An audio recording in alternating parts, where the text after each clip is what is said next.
Welcome to Moms Who Lead, where each week I talk to another mom who's balancing motherhood with a leadership role at work. Across industries, locations, and backgrounds, we're all facing the same challenges and opportunities. We talk about them here to help you balance your most important job with your career. So many of us have stories to share and advice to give. Be sure to click subscribe so you don't miss a single episode. And be sure to connect with me, Diana Mitchell, on LinkedIn. Now, on to the show. Welcome to the show, Jody Mohammed, who is Vice President of Partnerships and Solutions at Geometric Results Incorporated, GRI. And Jody, thank you so much for being here and for doing me the honor of being my first guest. Oh, Diana, truly, I'm humbled by the request. I'm excited to participate and be your first guest. I think this is a fantastic series, and I'm glad that we're launching it together. Well, thank you. And I'd love to, if you don't mind, just give us a little bit of an introduction into who you are, your company, and if you'd like to talk about your kids, we'd love to have a little bit of insight there.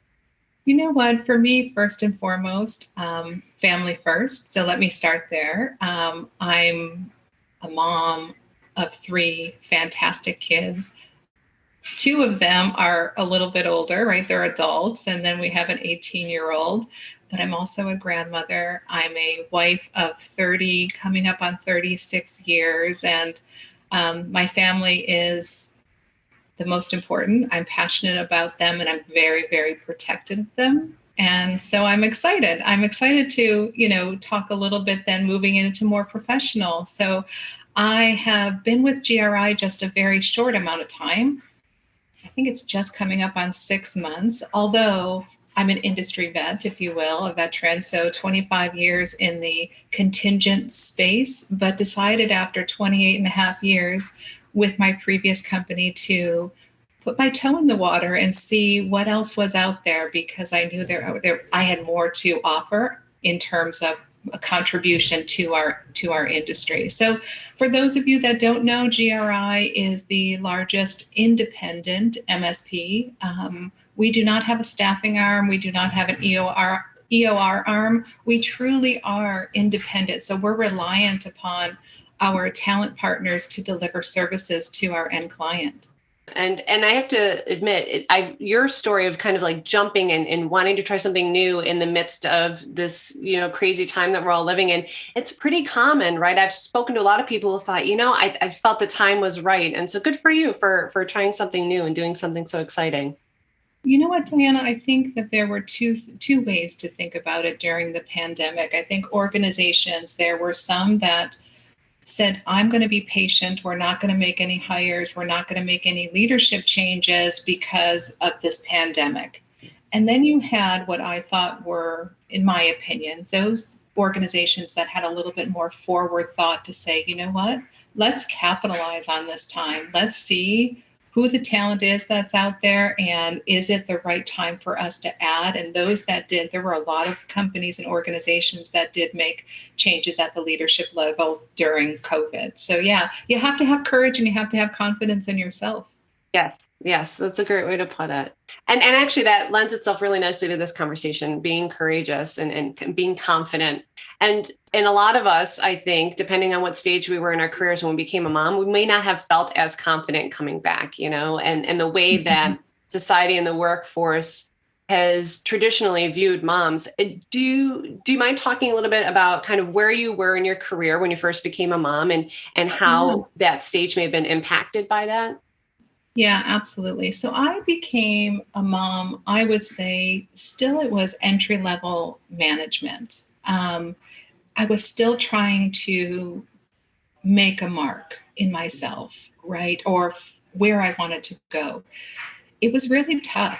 It was tough because now you're a new mom and you have this precious gift that was given to you, and I had to make decisions, right? Do I really want to try for that senior manager role, right? Am I ready? What does that mean for my daughter, right? And it was a tough time. However, in that period of time, I also had a leader who was also a mom, and for the most part, she understood, right? She understood why I was hesitant. So I think I was very fortunate and blessed to say that my husband, and our family unit, he was very supportive, right? So it became truly, he changed his hours where he was working to accommodate my longer hours during the day. And I think that was such a gift for how my career then started to evolve and catapult, because I'm of the, just how I am. Every couple of years, I want something new, right? I want more. I want more. But you have to have a structure behind you to make that happen. But I have to say, I mean, there were days, right, where I had to take her to the doctor, or there was something that had to do with childcare, and the mom is usually the one who does that, and I was that one who I wanted to do that, right? In some instances with my husband's hours, I had to be the one. But for the most part, my leader was supportive. And I say most part because sometimes it was like, oh, well, again, she's got an earache, or, so you get that. But you know what? You just have to say family first. That's what I would say to myself, family first, and on we would go. Yeah. My mom was really, I think, very instrumental in the way that I approach my family and work. So just to give you a little background, I'm one of 6 kids. My parents divorced when I was 4. I'm number 5 in the ranking. Yeah. My mother, German descent, very strong, very structured, but ever so loving. But what she taught us growing up is when you are present somewhere, you need to be present right there. And those were her words always. So she said, when you're at work, you're at work. When you're at home, you're at home. And so I think I took that, and that's how I was able to balance. It's not always easy, but I think that as a guiding principle was really extremely helpful for me.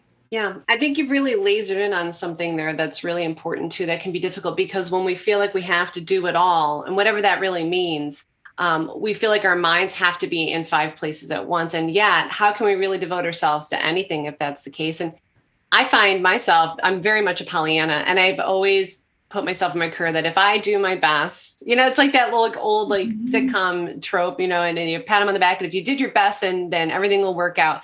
But I do believe that inherently in our jobs and our careers, if in that moment we're making the best decision we can make and doing the best work that we can do, that it'll work out.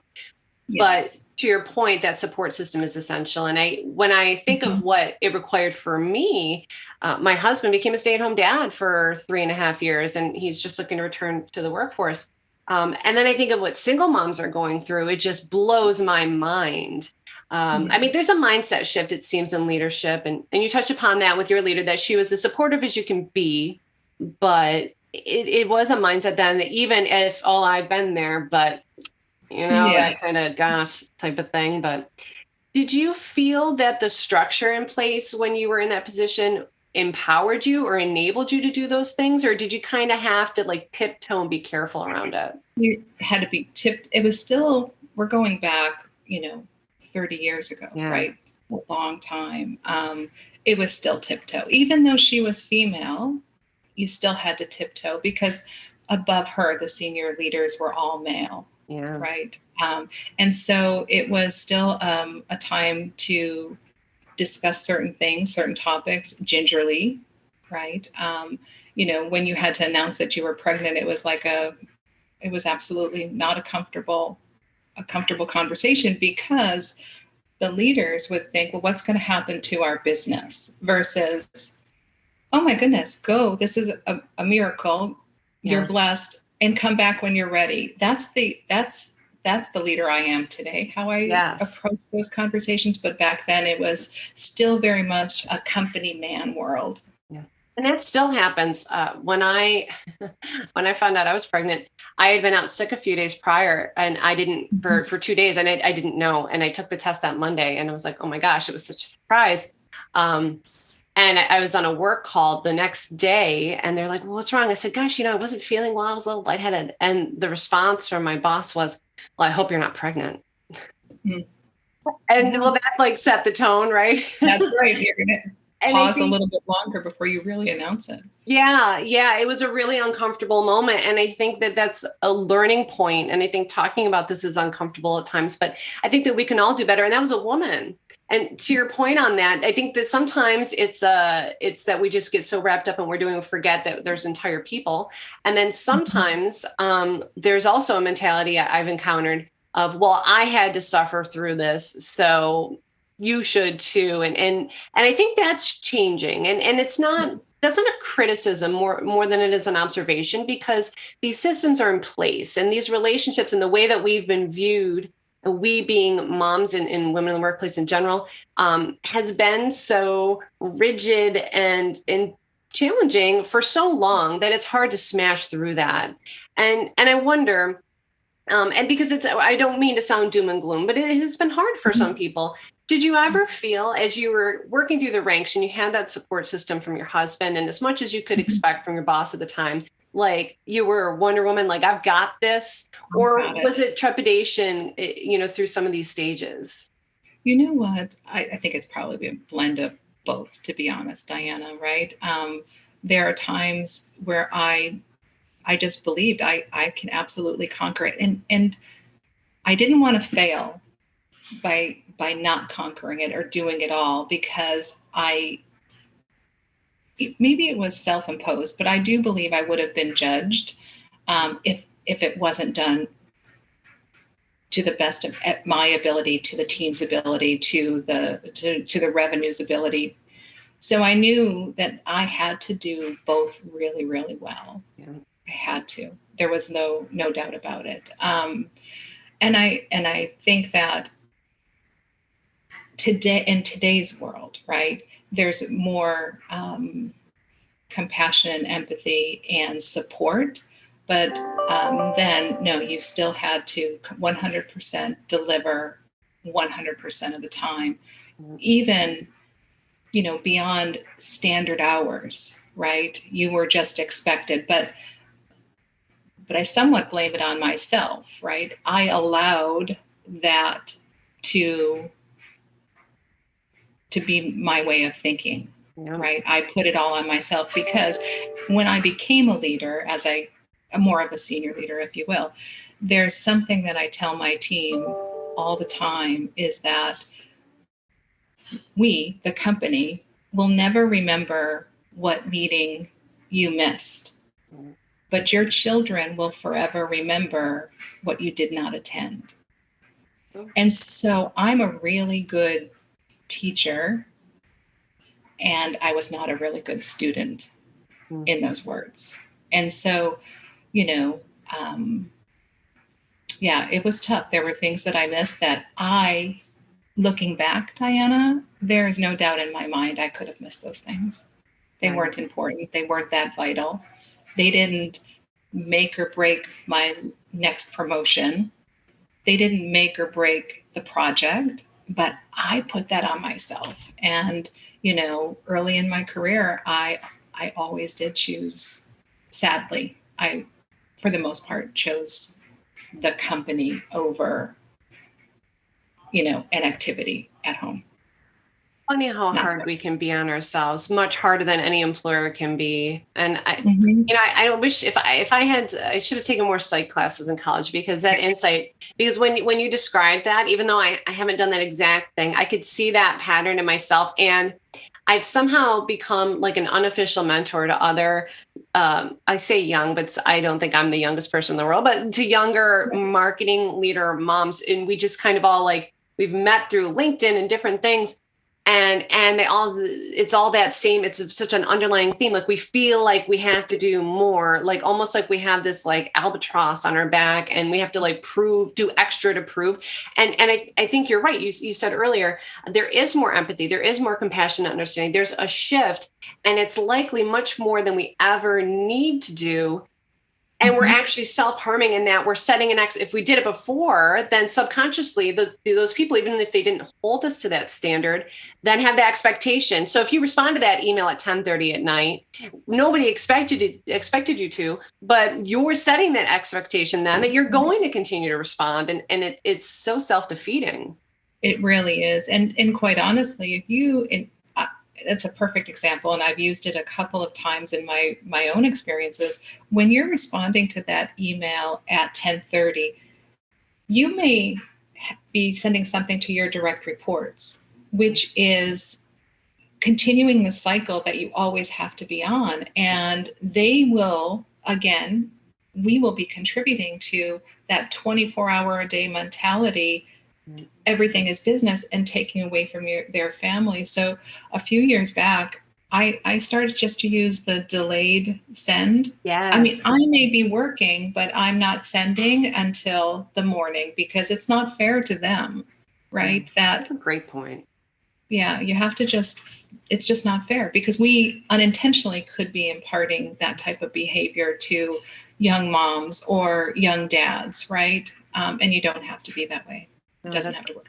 Really good point. And in fact, here at SSI, I've had conversations where a colleague got a text message, and it was actually a phishing message from someone claiming to be our CEO at like 10:30 at night on a Friday. And he thought, Ron would never do that. He's all about work and life, and you have a life, and it was a phishing thing. But the point was, the first thing that came to mind was, that's not us.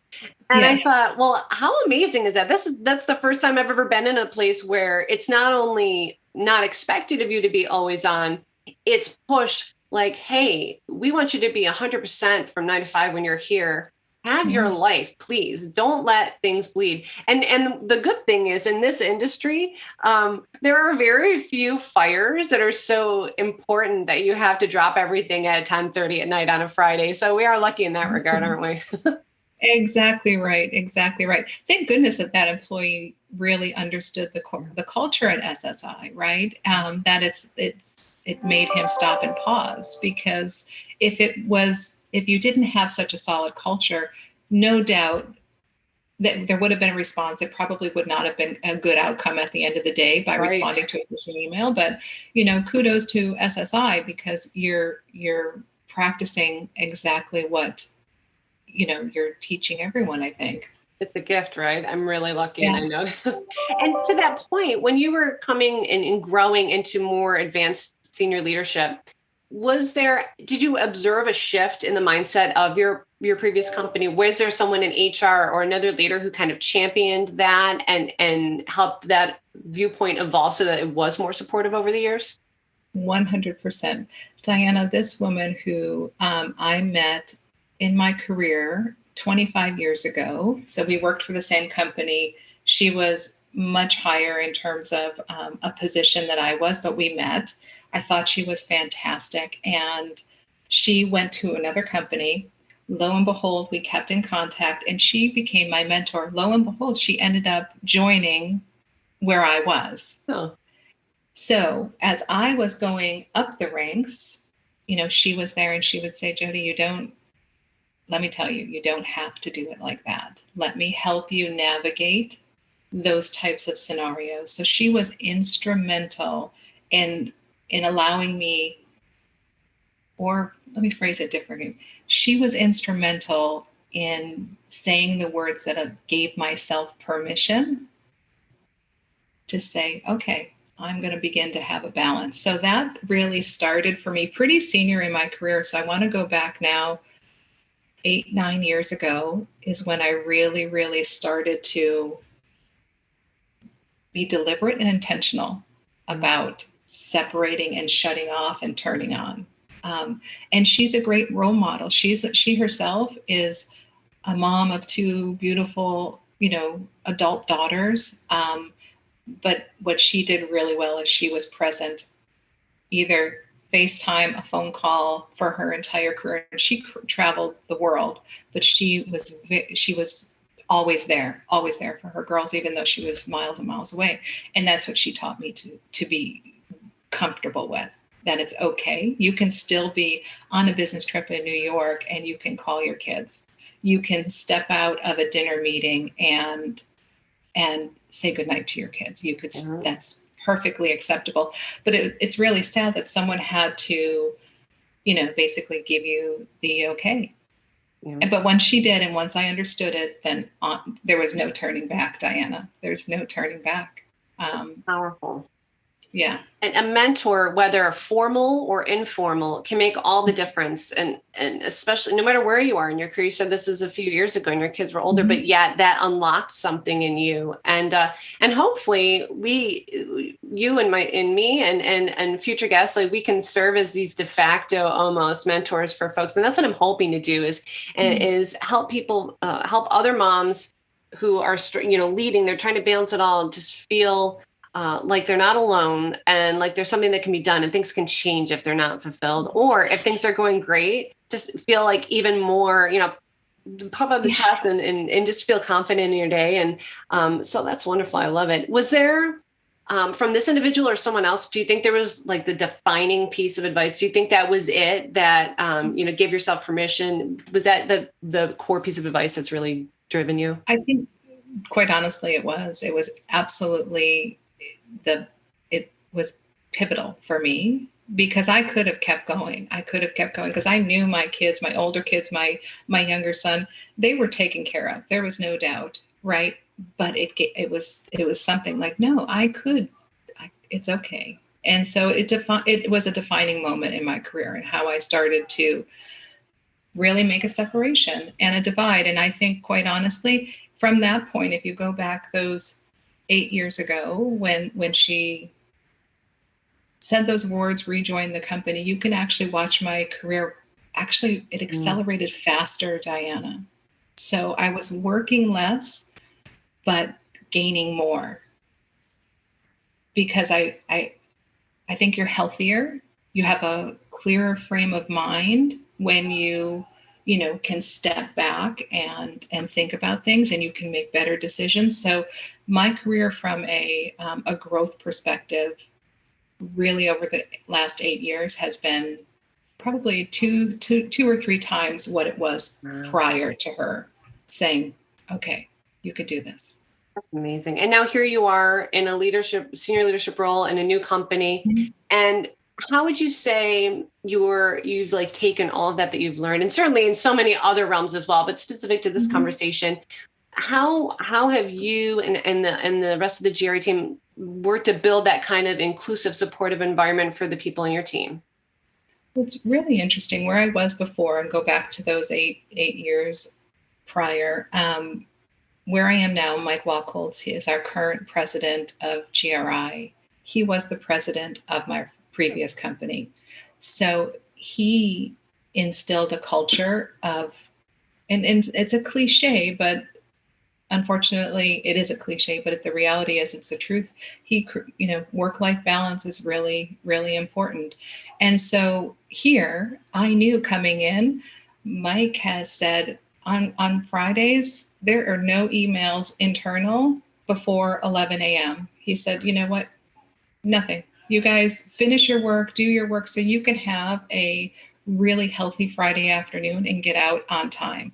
So I knew the culture that I was coming into promoted work-life balance. And I think that's critically important to why I'm here and why I'm literally in the 6 months, the success in the role in terms of designing the strategy, executing the strategy, all of that, Diana. I mean, it's happening like this because there's a balance of being a working mom, a working grandma, right? My 2 grandchildren live literally 3 doors away, so they come toddling over. But you know what? I have ample amount of time to spend with them, but I have, structured it that way, right? I will work 150%, but when I'm off, I'm off. Exactly. Well, that's wonderful. Yeah. Thank you so much. This has been great. And I think your unique position and particularly where you are in your career offered such a great insight for listeners new and old. So hopefully people will discover this down the road too, and make sure to catch all of these early episodes back when or ahead when I'm a big veteran. But because this was just such a phenomenal conversation, and I appreciate your candor as well, because the difficulties and the challenges are the opportunities as well. And to be able to look back on some of those earlier days and then see where you are now and how you've been able to personally grow from that and be a part of an organization that also recognizes the importance of that balance. And even the phrase work-life balance in a way almost should be shuttered, because it's just about being a whole person. But I think that's such an important topic. And I just want to say thank you, because this has been a phenomenal conversation. And I hope that everyone who's listening takes these things to heart, because when you're in the middle of the day and you feel like all the pressure's on you, it can be really hard to hear someone say, it's okay to say no, or it's okay to slow down. But I think we all need to hear it sometimes.